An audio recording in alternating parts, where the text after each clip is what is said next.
Hello everyone, this is CA Prajakta Mondhe. Hope आप सब लोगों की प्रिपरेशंस बहुत अच्छे से चल रही हैं for the upcoming examinations. In this video, I'm going to discuss the judicial update that has been brought in by the institute for the upcoming May 23 examinations.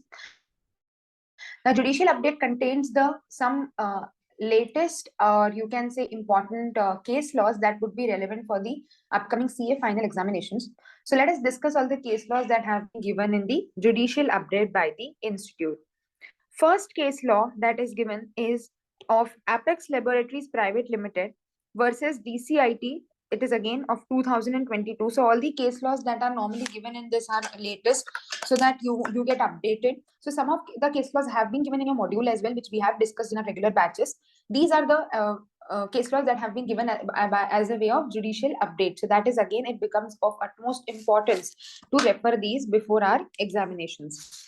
First point that is given is, are expenses incurred by pharmaceutical companies in providing incentives to medical practitioners which are in violation of Indian Medical Council professional conduct and regulations allowable as reduction in the hands of the pharmaceutical companies? Now, what they are trying to ask is, we all very well know that pharmaceutical companies give a lot of incentives to the medical practitioners, promotion point of view से.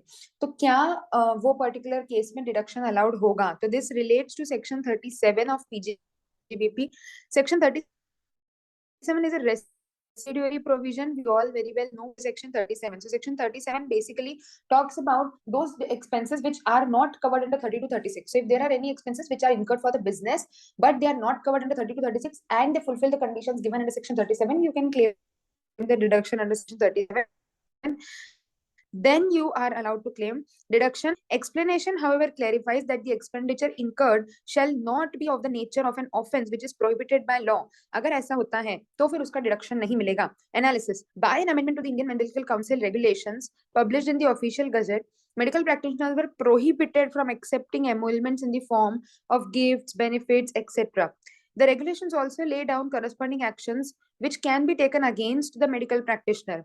Thus, acceptance of freebies given by the companies is clearly an offense.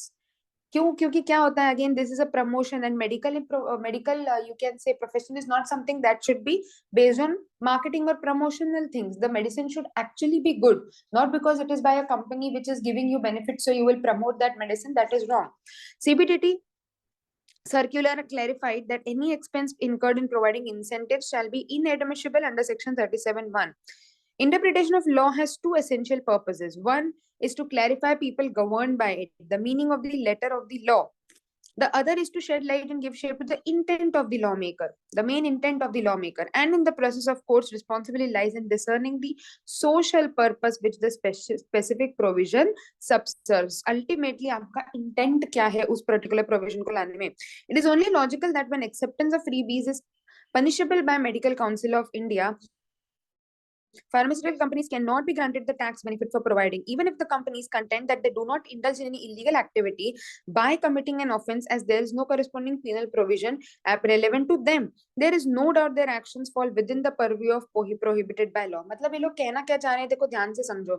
ऐसे सुनने में क्या लग रहा है कि यार तो बात सही तो है, लिखा तो है क्लियरली कि प्रोहिबिटेड बाय लॉ है. What happens is when you read the word by word अगर हम पढ़ते हैं तो उन्होंने बोला है कि expense which is in the nature of prohibited by law, then you won't be allowed as deduction. अब उन्होंने क्या बोला है, देखो जो फार्मास्यूटिकल कंपनीज है उनका ये कहना है कि भैया जब हम किसी मेडिकल प्रैक्टिशनर को कोई फ्रीबी दे रहे हैं, सपोज हमने कोई ट्रैवल बेनिफिट दिया, तो मेडिकल प्रैक्टिशनर्स एक्ट ने हमारे ऊपर कोई पाबंदी नहीं लगाई है देने में. पाबंदी किस चीज पर है? एक्सेप्ट करने में सामने वाले के ऊपर. ठीक है. सो उनका कहना है कि एक्सपेंस थोड़ी ना प्रोहिबिटेड नेचर का है. ऐसा तो कहीं नहीं लिखा है कि आप दे नहीं सकते हो. उन लोगों के ऊपर रेस्ट्रिक्शन है कि वो ले नहीं सकते. लेकिन वही यहाँ पर क्लैरिफाई किया गया है कि वर्ड ऑफ लॉ के साथ intent of law, purpose of law भी फुलफिल होना जरूरी है. द पॉइंट इज, कोई भी ऐसा एक्सपेंस जो किसी लॉ में कहीं भी प्रोहिबिटेड है कि ये चीज लेना या देना गलत है, उसके ऊपर अगर आप टैक्स बेनिफिट दे दोगे तो then it is something which is not correct, which is not ethically correct, so that means it falls within the prohibited by law, है ना। यहाँ पर ऐसा स्पेसिफिकली वर्ड टू वर्ड जाने की जरूरत नहीं है कि देना अलाउड नहीं है, देना अलाउड है, लेना अलाउड नहीं है, ऐसा नहीं है, वो transaction he prohibited by law हो जाएगा। Thus, pharmaceutical companies gifting freebies is clearly prohibited and not allowed to be claimed as deduction. Note, as per explanation 1, any expenditure incurred by the assessee in line with above Supreme Court ruling, explanation 3 has been inserted. This we have already discussed in the amendment video, that this new explanation has been inserted, which clarifies it much more. Like the 37 section 37 has been clarified more clearly, so that there are no such cases in future, and that explanation has been added on basis of this Supreme Court ruling, which we have already discussed in amendment part, that these expenses are not allowed to be deducted under section 37. Second, CIT versus Reliance Energy Limited 2022 again.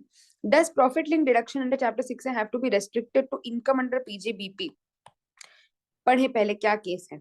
80IA1 provides for deduction at the rate 100% of profits and gains derived from eligible business referred to in section 80IA4, where the gross total income of an assessee includes any profits and gains derived by an undertaking from such eligible business.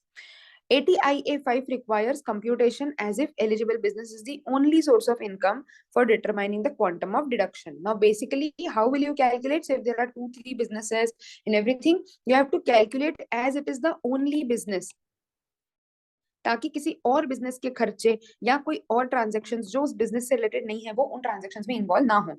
80AB provides that for the purpose of allowing deductions in respect of incomes, any income of the nature specified in that section which is included in the GTI, then for the purpose under that section, the amount of income of that nature computed in accordance with the provisions of Act shall alone be deemed to be the amount of income of that nature which is derived and received, which is included in the GTI. This is notwithstanding anything contained within the sections of chapter 6A. So it will be taken, it will be considered that it shall be deemed to be the amount of income of that nature. Okay, that particular amount will be allowed to be the income of that nature.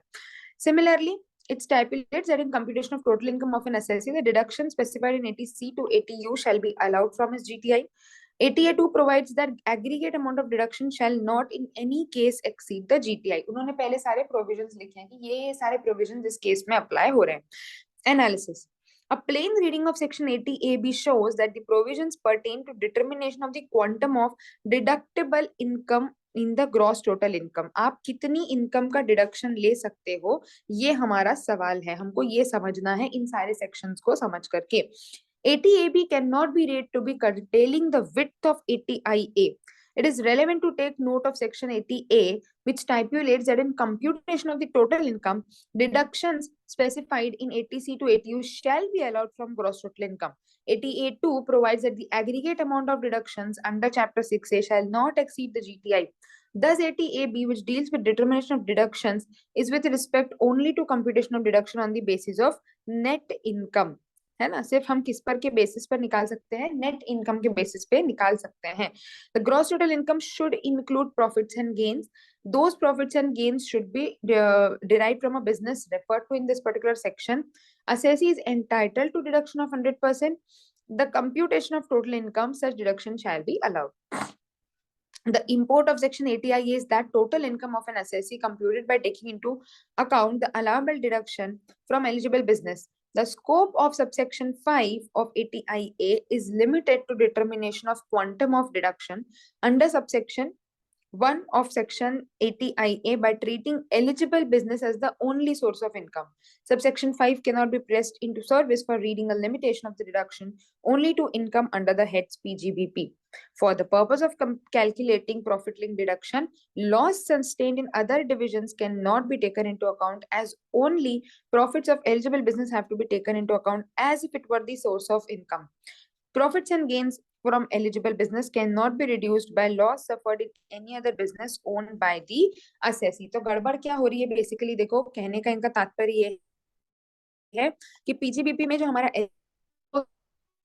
उसका profit आ रहा है 400 और non eligible business में loss है 100, तो हमारा income हो जाएगा 300 you have to compute as if it is the only business. और अब आप इस पर डिडक्शन कैसे लोगे, डिडक्शन कितना लोगे, तो उन्होंने वो सारे सेक्शंस लिखे हैं कि एक सेक्शन तो ये कहता है कि जीटीआई से ज्यादा का डिडक्शन नहीं हो सकता, एक सेक्शन ये कहता है कि आप जितना आपका एलिजिबल बिजनेस का प्रॉफिट है, you have to calculate it as if there is no other business. तो आपको ये एलिजिबल बिजनेस का प्रॉफिट ऐसे निकालना है जैसे कोई और बिजनेस है ही नहीं, this is the only business, you can not adjust any other expenses और incomes along with this income.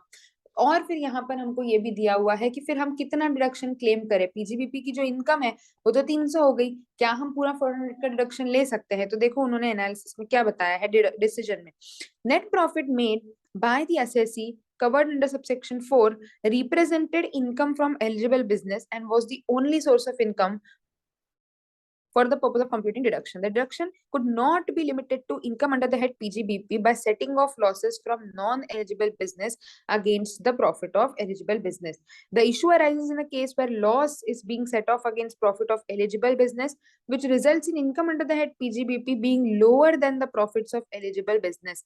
In such a case, deduction under Chapter 6A would not be restricted to income computed. The same would, however, be restricted to gross total income. अब ये बहुत ही important है, ये case law को देखो हम लोग practically एक एग्जांपल लेके समझते हैं। मैं इसको 2-3 एग्जांपल से समझाती हूँ।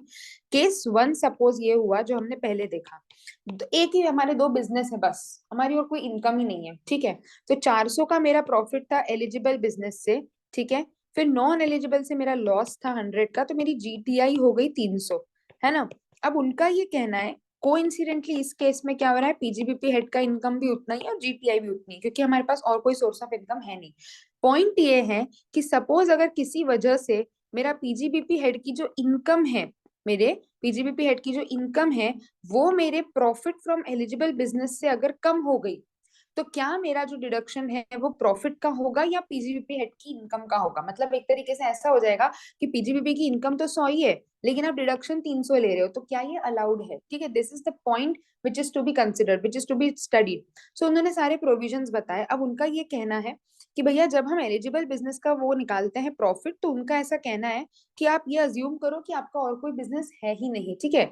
तो ऑब्वियसली अगर एलिजिबल बिजनेस का प्रॉफिट हम ये अज्यूम करके निकालेंगे, इसका ये मतलब है कि वो पूरा का पूरा profit it is eligible for deduction, correct. Now moving on to this case, in this case the GTI is 300, है ना, profit is also 300, GTI is also 300, so we are eligible to claim 400 of deduction, but there is a section which states that deduction की वजह से आप कभी भी loss में नहीं जा सकते हो। यहाँ पर क्या होगा, 300 में से 400 माइनस कर दिया तो आप 100 के लॉस में चले जाओगे। तो your deduction in any case shall not exceed the total amount of eligible amount. What is the meaning, that the total amount of GTI उससे ज्यादा आपका अमाउंट एक्सीड नहीं होना चाहिए, ठीक है। चलिए अब एक केस 2 देखते हैं। What is the case 2? See for example, मैं सारे परम्यूटेशन कॉम्बिनेशन आपको लगा करके दिखा रही हूँ। केस 2, एलिजिबल बिजनेस का जो प्रॉफिट है वो है हमारा 400, ठीक है। लॉस नॉन एलिजिबल बिजनेस का है, से फॉर एग्जांपल अगेन 100 ही लेते हैं, तो हमारा पीजीबीपी की इनकम हो गई 300, ठीक है। Then you have some other income in other sources और any other head capital gain etcetera etcetera, other income which is eligible for deduction under chapter 6A, okay. Other sources ही लेते हैं 200, so your GTI becomes, your GTI becomes 500, okay. Now when you calculate the deduction for this particular case, that is chapter 6A part C, income based deduction, now your PGBP income is 300 only, but you can claim deduction of rupees 400 and your net income will come to 100. I hope it is clear in provisions से। तो basically in short उनका ये कहना है कि हाँ आप आपके पूरे पूरे एलिजिबल बिजनेस की प्रॉफिट का डिडक्शन ले सकते हो, भले ही पीजीबीपी की इनकम कम है, तो आपको 300 पे रेस्ट्रिक्ट करने की जरूरत नहीं है अपना deduction, you can claim full 400 as deduction, but you have to keep in mind that your deduction should not in any case exceed your GTI, ये ध्यान रखना है। और अगर इस GTI में कोई ऐसी इनकम जुड़ी हुई हो जैसे capital gain which is not eligible for chapter 6 deduction, तो ऑब्वियसली उसके अगेंस्ट भी आप डिडक्शन क्लेम नहीं करोगे, है ना। मतलब अगर ये 200 हमारा कैपिटल गेन होता जिसका चैप्टर 6 से में डिडक्शन नहीं मिलता, तो भी मेरा डिडक्शन 300 पे आकर के रुक जाता, understood. So this is to be kept in mind. चलो इन्होंने एग्जाम्पल भी दे दिया है, बहुत ही अच्छा हो जाएगा, इससे इनका भी एग्जाम्पल समझ लेते हैं अपन। For example, let us take case of XYZ. The following are the particulars relating to the company. Profits from eligible business, loss from non-eligible business. तो मतलब पीजीबीपी की इनकम कितनी हो गई? 70 lakh. Income under the head PGBP 70. Gross total income is 85. कुछ और other income मिला करके ग्रॉस टोटल इनकम 85 है. तो एलिजिबल हो आप 90 का डिडक्शन लेने के लिए, लेकिन क्योंकि मेरी जीटीआई ही 85 है, the maximum deduction that I can take will be ₹85, है ना. In case assuming deduction is the only deduction, the same would not be restricted to 70. 70 पे नहीं रोकना है, ये ध्यान रखना है. पीजीबीपी की इनकम से आपके डिडक्शन का कोई लेना देना नहीं है. Being income under the head PGBP. However, the same would be restricted to 85 lakhs being the gross total income. However, if the above example अगर 85 की जगह 95 होता, तो फिर आप पूरा का पूरा 90 lakhs का डिडक्शन ले सकते थे, because in that case your GTI is more than the eligible amount of deduction.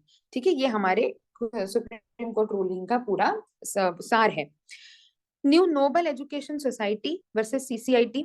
Does requirement under section 1023(6) to solely engage itself in education mean that such institution cannot have objects not related to education? Also, is it necessary that the PGBP that the profits of business referred to in the 7th proviso and 1023(c)(b), the profits of such business incidental to the education and not any other activity? Relevant provision of law. 1023(c)(6) income of a university solely engaged for educational and not for the purpose of profit would be exempt. As per second proviso, the principal commissioner on receipt of application of the first proviso shall call for documents to satisfy himself about the genuineness of the activities. Obviously, अगर आपको certificate मिल रहा है, approval मिल रहा है, तो आपकी activities genuine होना जरूरी है. Exemption provisions under 1023(6) would not apply in relation to income being profits and gains from business unless the business is incidental to the attainment of its objectives and a separate set of books are maintained by in the respect of such business.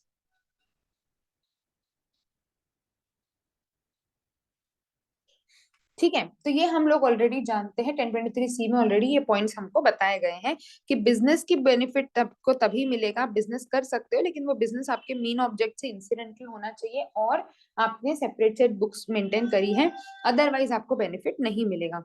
The issue is whether requirement under 1023(c)(6) to solely engage itself in education mean that such institution cannot have objects not related to education. Also, is it necessary that profits referred to in the 7th proviso be the profits of such business incidental and not any other activity? The Supreme Court made the following conclusion. The requirement of the charitable institution society to solely engage itself and not to engage in any activity means that such institutions cannot have objects which are unrelated to education. तभी आप उसको trust बोल रहे हो ना, तभी आप उसको एक चैरिटेबल ऑर्गेनाइजेशन बोल रहे हो. अगर आपके अदर ऑब्जेक्ट्स हैं तो फिर आप चैरिटेबल ऑर्गेनाइजेशन नहीं बचे. All objects must relate to impart education. अब आपने ट्रस्ट को वो इम्पार्ट कर दिया और एक एजुकेशन उसके साथ साथ एक और ऑब्जेक्ट डाल दिया, गारमेंट मैन्युफैक्चरिंग, तो आप इस पे बेनिफिट लेने लग जाओगे. ऐसा नहीं है कि आप ट्रस्ट में रजिस्टर हो गए तो आपको बेनिफिट मिल जाएगा. Your objects should be relating to your attainment of objectives. The term solely is not the same as predominantly. The term solely means to exclude all other objects. Supreme Court observed that in none of the previous decisions explored the true meaning of solely. ठीक है, where the objective of institution appears to be profit oriented, such institutions would not be entitled to approval under section 1023(c). Where surplus accrues in a given year, it is not a bar provided such surplus is generated in the course of providing education. The 7th proviso as well as 11(4)(a) refers to profits which may be incidentally generated by a charitable organization. The same is applicable to those which impart education. A reference to business and profits and section 11(4)(a) merely means that profit of the business which is incidental, that is relating to education, sale of textbooks, providing school bus facilities, hostel facilities, etc. However, an institution provide their premises to other entities for the purpose of conducting workshops, seminars, or even educational course, and outsiders are permitted to enroll, then the income cannot be categorized as part of education or incidental to imparting education. तो मतलब ऐसा नहीं है कि कोई ना कोई तो वहां पर आकर के, सपोज सुबह स्कूल चल रहा है और शाम को वहां पर कोचिंग कि किसी कोचिंग को उन्होंने हाय वो दे दिया है, किराए पे दे दिया है, तो ये चैरिटेबल नहीं हो जाएगा कि हाँ ठीक है कोई ना कोई एजुकेशनल एक्टिविटी तो चल रही है. No. Additionally, Supreme Court also held that wherever registration of trust is obligatory, the concerned trust seeking approval should also comply with the provision of state laws. This reasoning is reinforced by recent insertion of another provision of 1023C with effect from 1st of April 21. So basically, short में अगर मैं बात करूँ तो आपका genuineness proof करना आपको जरूरी है. Your institution should be functioning solely for education purposes, then only you will be able to get that benefit, otherwise no.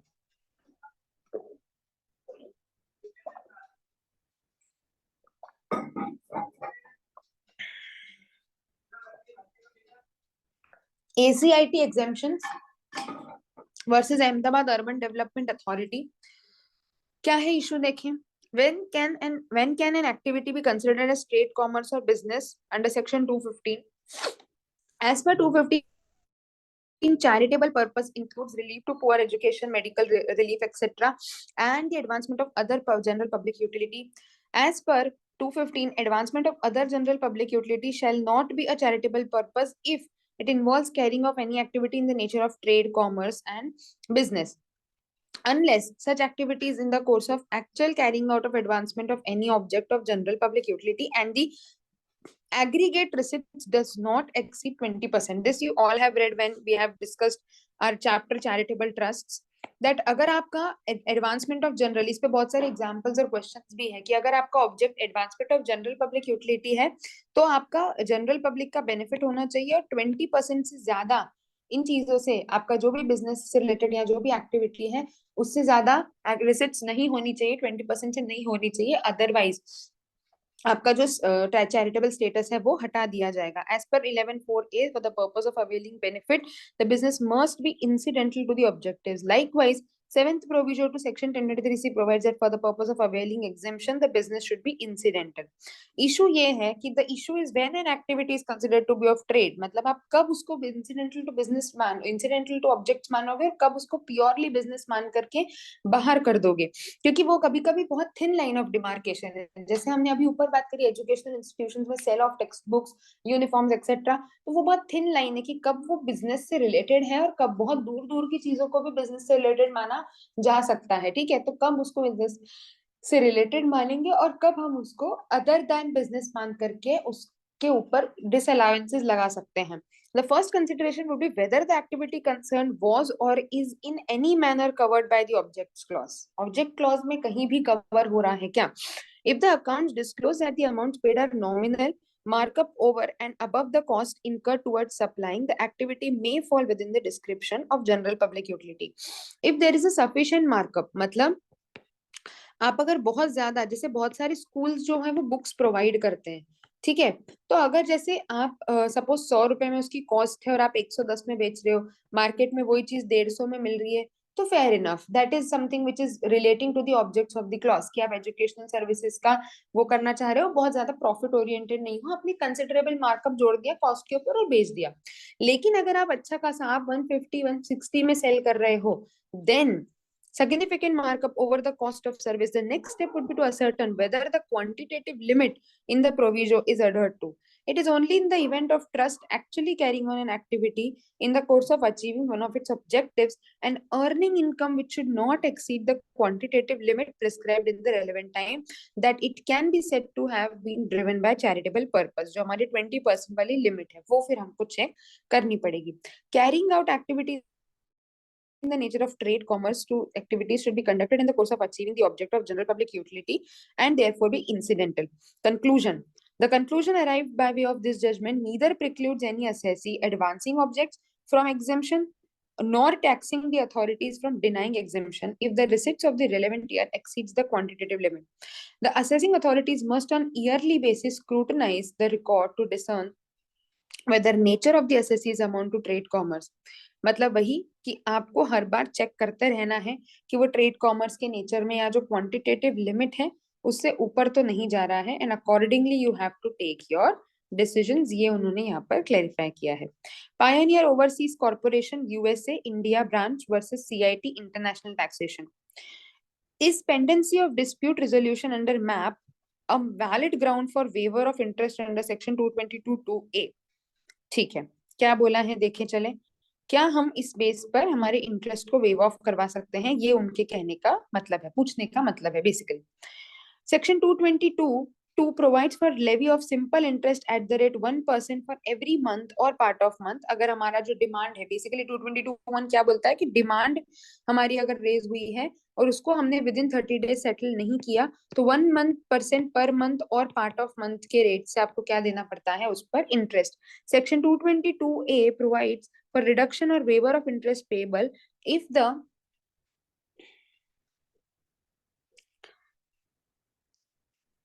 commissioner or PCC or CC or PC is satisfied that the payment of such amount has caused or would cause genuine hardship to the assessee। तो वो waive off वाला option तो हमारे पास रहता ही है अगर ऐसा लगता है तो। Facts of the case: assessee applied for waiver on the ground that the dispute was pending for resolution under the mutual agreement procedure। तो बेसिकली क्योंकि उस केस में क्लियर नहीं था कि हमें टैक्स देना है नहीं देना है, देना है तो कितना देना है, तो हम इसीलिए इंटरेस्ट नहीं दे पाए। क्या बोला उन्होंने, डबल DT डबल ए का कुछ डिस्प्यूट चल रहा था जिस वजह से क्लैरिटी नहीं थी। Liability to pay the tax arose thereafter. However, the commissioner rejected the assessee's application and therefore it was confirmed by the High Court. Decision: the Supreme Court observed that merely raising the dispute before any authority cannot be a ground to levy the interest or waiver of interest. Otherwise, each and every assessee may raise a dispute and may contend that since the litigation was bona fide, no interest is leviable. It is required to be noted that when 222, the levy of simple interest is on non-payment of tax is as such mandatory. It may be noted that the section excuse me, commissioner may reduce or waive the interest on genuine hardship. In this case, assessee is a part of global conglomerate which had earlier earned $37.96 billion net sales and $6.253 billion as operating profit cannot be an irrelevant factor in considering whether genuine hardship was undergone. Further, in comparison to profitability, the amount paid under interest was merely 0.004। बात समझ आई? उन्होंने ये बोला है कि हाँ waiver तो हो सकता है, आप उस फीस को वेव कर सकते हो, रिड्यूस कर सकते हो, लेकिन उसका रीजन ये होना चाहिए कि वो असेसी को जेन्युइन हार्डशिप कर रहा है। ये रीजन देना कि क्योंकि हमारा केस जो है वो मैप में था, DT डबल ए के लिटिगेशन में था, या जो भी चीज थी जिस वजह से टैक्स का अमाउंट हम लोग श्योर नहीं थे, ये can not be a point. Because ऐसे तो हर कोई उस चीज के लिए क्या कर देगा, केस फाइल कर देगा और बोलेगा क्योंकि हम लिटिगेशन में थे तो हम इंटरेस्ट नहीं दे सकते, तो हमारा इंटरेस्ट जो है 222 का वो हमारा वेव ऑफ किया जाए। तो उन्होंने कहा नहीं, ये रीजन तो हम एक्सेप्ट नहीं करेंगे क्योंकि this is not something which proves your genuineness. But if it is failed that आपके जो बिजनेस का मतलब वो ऑर्गेनाइज, अब वो अथॉरिटी के ऊपर है, अगर आपके बिजनेस का टर्नओवर, प्रॉफिट, उसके कंपैरिजन में आपके ऊपर जो इंटरेस्ट लग रहा है वो बहुत ज्यादा है, अलग ही ऐसा लग रहा है कि यार ये बिजनेस वाला इतना कैसे पे करेगा, बहुत हार्डशिप होगी इसको इतना पैसा देने में, तो फिर रिड्यूस करके या वेव ऑफ करके काम चलाया जा सकता है, लेकिन not in case of that there is a litigation going on. Getting the point? Okay, moving on to the next one. Reliance Telecom Limited, Reliance Communication Limited, can powers under 254(2) be exercised to recall an order and rehear the entire order on merit? Appellate tribunal के पास order होता है revise करने का, लेकिन only if the rectify करने का, basically I won't say revise, rectify is a better word to be used with a view, but the mistake should be apparent from record, और वो गलती या तो उसको खुद पकड़ में आ गई हो या assessee ने बताई हो, दोनों चलेगा, लेकिन the mistake should be apparent from record. Department filed an appeal before the tribunal by a detailed order the tribunal allowed. Against this order, assessee filed a miscellaneous application for rectification. The contents of the applicants in the miscellaneous applications were that in the initial order, tribunal dated ye, there are inadvertent errors which need to be modified. The first main heading, agreement in general terms. The complaint is that it was not considered in arriving at the final conclusion. Then comes the heading 2, mistake in reading the ratio of Delhi High Court's decision. Third heading is ignoring the decisions of coordinate benches and not constituting larger bench. On being served with such applications, petitioner raised an objection on the maintainability thereof. Assessee also filed an appeal against tribunal's order. The tribunal allowed the assessee's miscellaneous application and recalled its original order. Immediately the assessee withdrew the application. तो उसने क्या किया, दोनों चीजें कर दी, इधर rectification डाल दिया और इधर हाई कोर्ट की जहां से सब जवाब आ जाए वो हम मान लेंगे और उसको आगे बढ़ा देंगे. Again is order passed by tribunal. The recalling its order, the department preferred a writ petition. मतलब अब डिपार्टमेंट ने बोला भैया ये क्या हो रहा है, जो नीचे की अथॉरिटी थी, मतलब हमारे ट्राइब्यूनल के नीचे की जो अथॉरिटी थी, तो उसको आप उसने क्वेश्चन कर लिया कि ये कैसे हो सकता है, तो उन्होंने रिट पिटिशन डाली किस पर, हाई कोर्ट पर. High court dismissed that observing the department itself has gone into the merits of the case in detail before the tribunal and the parties had filed detailed submissions based on the tribunal recalling its earlier order.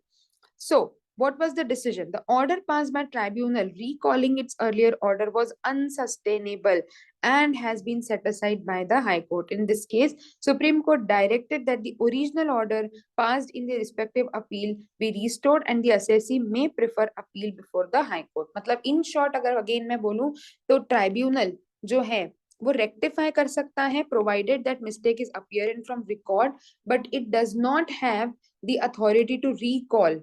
तो उन्होंने बोला कि भैया वो जो recall करके नया order दिया है उसको हम रद्द करते हैं, उसको हम कंसिडर नहीं करेंगे. लेकिन अगर अब असेसी चाहे तो ट्राइब्यूनल के आगे हाई कोर्ट, जो नॉर्मल हमारा अपील का सिस्टम होता है कि पहले सीआईटी अपील, एओएओ से सीआईटी अपील, सीआईटी अपील से ट्राइब्यूनल, ट्राइब्यूनल से हाई कोर्ट से सुप्रीम कोर्ट, वो कर सकते हो. फिर से ट्राइब्यूनल अपना ही सुनाया हुआ ऑर्डर रिकॉल करके नहीं कर सकता है ना. चलिए, moving on to the last case, Wipro Finance versus CIT. Would the loss incurred in foreign currency fluctuation at the time of repayment of loan for financing acquisition of plant and machinery by Indian enterprises with whom the assessee company has hire purchase agreement be treated as an allowable revenue expenditure? Can the tribunal entertain a fresh claim for the first time in exercise of its power?